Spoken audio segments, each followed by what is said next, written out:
Hello வெஸ் அனைவருக்கும் வணக்கம். ஒரு பெண்ணோட வாழ்க்கையில் நடந்த சம்பவத்தை தான் பார்ப்போம். அந்த குடும்பம் ஒரு ஏழை விதவை பெண் இருந்தாங்க. துருக்கியில தொலைதூர ஒரு கிராமத்துல ஒரு ஏழை பெண்மணி இருந்தாங்க. அந்த ஏழை பெண்மணிக்கு 2 மகன்கள் இருக்காங்க. அதாவது அவங்க ஒரு விதவை. மகன்கள் வளர்ந்துட்டாங்க.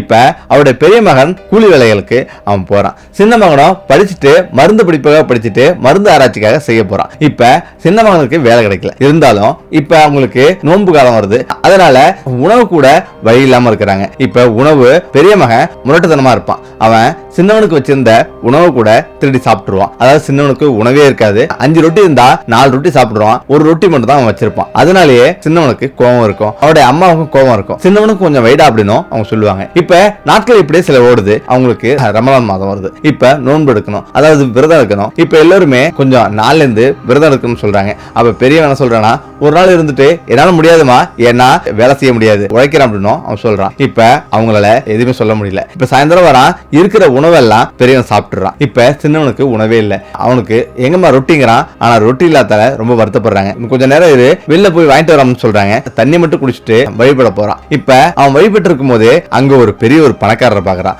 அவரு ஒரு மிகப்பெரிய ஒரு தொழிலதிபர். அந்த ஊருக்கு பெரிய ஒரு தொழிலதிபர். அப்ப அவரு இவனை பாக்குறாரு. உனக்கு கூட வழி இல்லையா அப்படின்னு அவன் வேண்டிக்கிறான். இந்த இடத்துல தான் அவர் பாக்குறாரு, இந்த ஊராப்பா அப்படின்னு அவர் கேட்கிறாரு. ஆமா அப்படின்னு அவனும் சொல்றான். நான் ரொம்ப நாளா பணியாளர் ஒரு ஆளை தேடிட்டு இருக்கேன். எனக்கு வேலை செய்யறதுக்கு ஆள் இல்ல, அதனால நான் கடை வச்சிருக்கேன், உன்னால வேலை செய்ய முடியுமா அப்படின்னு அவர் கேட்கிறாரு. இவனுக்கு ரொம்ப சந்தோஷம். நானும் வேலை தேடி அலைஞ்சிட்டு இருக்கேன் சார் அப்படின்னு சொல்லிட்டு அவனும் வேலைக்கு ஒத்துக்கிறான். வேலை இல்லாம தான் சுத்திட்டு இருக்கேன்னு சொல்றான். இப்ப மறுநாள் ஆகுது. அம்மாவிடம் எனக்கு வேலை கிடைச்சிச்சுன்னு ரொம்ப சந்தோஷமா சொல்றான். அவங்களும் ரொம்ப சந்தோஷமா வராங்க. ஏன்னா வாரத்துல 2 நாள் தான் வேலைக்கு போவான். அதனால அவங்களுக்கு உணவுக்கே பஞ்சமா இருக்கும். இப்ப மறுநாள் எழுந்திருக்கிறான். இவன் நேரா கடவுள்கிட்ட போயிட்டு வேண்டிக்கிட்டு இப்ப கடைக்கு போறான். கடையில போய் வேலை செய்ய ஆரம்பிக்கிறான். சாதாரண கடையா தான் இருக்குன்னு நினைச்சிட்டு அவன் போறான். அது மிகப்பெரிய ஒரு மளிகை கடை. அதுவும் ஏகப்பட்ட கடைகளுக்கு சப்ளை பண்ற கடை. அவ்வளவு பெரிய கடையில வாய்ப்பு கிடைச்சிருக்கு அப்படின்னு சந்தோஷமா வரான். அவனுக்கு சம்பளமும் 30,000 கிட்டத்தட்ட சம்பளம் கிடைக்குது. இப்ப அவன் ஒரு வாரம் வேலை செய்யறான். இப்ப அன்னைக்கு என்ன சொல்றாருன்னா, கடை முதலாளி பேரு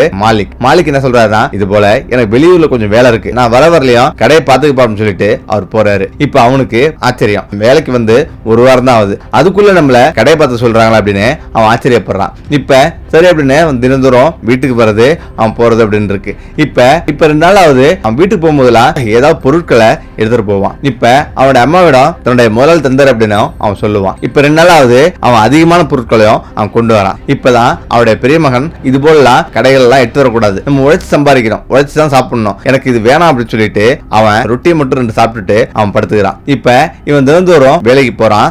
ஆனா நிலைமை வேற மாதிரி ஆகுது. அதாவது 10 நாளாயும் மாலிக்கு கடைக்கு வரல. அவருடைய நண்பர்கள் எல்லாம் அங்க வராங்க. அவங்களிடம் இது போல கடை முதலாளி வெளியூர் போயிருக்காரு அப்படின்னு அவன் சொல்றாங்க. அவருடைய நண்பர்கள்லாம் சேர்ந்து எல்லாருமே ஆளுக்கு ஒரு பொருள்லாம் இப்படி வந்து எடுத்துட்டு போறாங்க. இப்பதான் அவங்க ஒரு திட்டமும் போடுறாங்க. அதாவது இப்ப கொஞ்சம் கொஞ்சமா அந்த பொருள்லாம் எடுத்து அவங்க வேற கடையே வந்து பக்கத்துல போட ஆரம்பிச்சிடுறாங்க. இப்ப கடையும் கொஞ்சம் கொஞ்சமா காலி ஆகுது. இப்ப நாட்கள் ஆகுது. மாலிக்கும் ஊர்லயே வந்துடுறாரு. இப்பதான் மாலிக்கிட்ட அவசரமா ஓடுறான் சின்னவன். அவனுடைய பெயர் அசார் ஓடுறான். அசார் போயிட்டு கடையில நான் வேலை பார்த்துட்டு இருந்தேன், ஆனா இன்னைக்கு ராத்திரி யாரோ கடையை உடைச்சிட்டு ஜாமான்லாம் எடுத்துட்டாங்க அப்படின்னும் அவன் சொல்றான். அது மட்டும் இல்லாம பணத்தெல்லாம் திருடிட்டாங்க அப்படின்னும் அவன் சொல்றான். இப்ப மாலிக்கு பதறி போய் கடையை வந்து பாக்குறாரு. கடையில வந்து பார்த்தா அவருக்கு அதிர்ச்சி. கடையில ஒரு ஜாமான் கூட இல்ல. அது மட்டும் இல்லாம கல்லாப்பொட்டி கூட சுத்தமா காலியா இருக்கு. இப்ப இத பார்த்து அவர் அதிர்ச்சி ஆகுறாரு. இவ்வளவு நாள் எவ்வளவு வியாபாரம் ஓடிச்சுன்னு அந்த விபரத்தை கேட்டு எல்லாத்தையும் வாங்குறாரு. இப்ப அவருக்கு ஒரே ஆச்சரியம். இப்ப என்ன நடக்குதுன்னு ஒண்ணும் புரியல. அவனுடைய நண்பர்கள் இப்ப வந்து கூட்டுறாரு. இப்ப கடையில உள்ள இந்த ஜாமான் வந்து யார் உடைச்சுன்னு தெரியல, யார் திருன்னு தெரியல, இதுக்கெல்லாம் ஒரு நீதி கிடைக்கணும் அப்படின்னு அவர் பேசிட்டு இருக்காரு. அசாரும் அங்க நிக்கிறான். அசாரிடம் அவர் சொல்றாரு, உன் மேல நம்பிக்கை இருக்கு, திருடி இருக்க மாட்டேன், யார் திருநாலும் கடவுள் அவங்கள சீக்கிரமே தண்டிப்பார் அப்படின்னு சொல்லிடுறாங்க. சொல்லிட்டு அவர் போயிடுறாரு. இப்ப அவன் வீட்டுக்கு வராங்க. எல்லாரும் படுத்திருக்காங்க. இப்பதான் திடீர்னு அசாரு நடுராத்திரில அலறான். என்னன்னு அவங்க அம்மா ஓடுறாங்க. இப்பதான் அவன் வெளில ஓடி வரான். இது போல நான் ஒரு விலங்கா மாறின மாதிரியும், நான் ஒரு அசிங்கமான விலங்கா மாறின மாதிரி பயங்கரமான கனவு வருதுமா, அது மட்டும் இல்லாம நிறைய பாம்புகள்லாம் என் மேல ஏறுது அப்படின்னும் அவன் அழுகுறான். இந்த இடத்துல தான் அவன் ரூம் பாக்குறாங்க.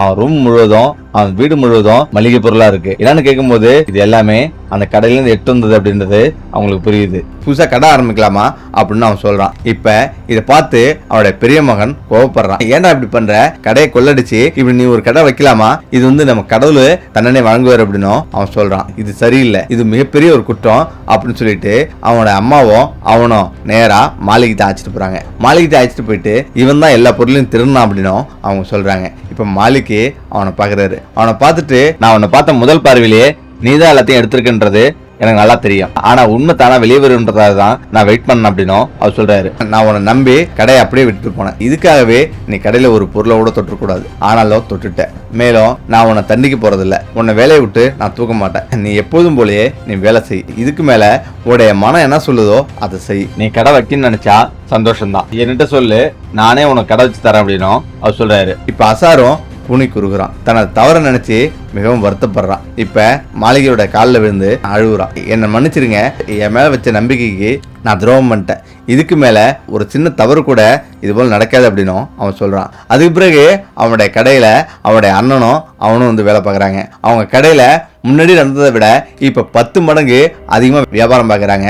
100% அவங்க உண்மையா உழைக்கிறாங்க. இப்ப அவங்க குடும்பமே செழிப்பா வந்திருக்கு. எப்பொழுதும் அடுத்தவங்க உழைப்புல வாழ நினைக்காதீங்க, அப்படி வாழ நினைச்சா அது மிகப்பெரிய ஆபத்தா அவங்களுக்கு முடியும். கடவுள் அதுக்கு தகுந்த மாதிரி தண்டனையை வாங்கிடுவாரு. இந்த வீடியோ பிரச்சனைங்க மீண்டும் அடுத்தது சந்திப்போம். நன்றி, வணக்கம்.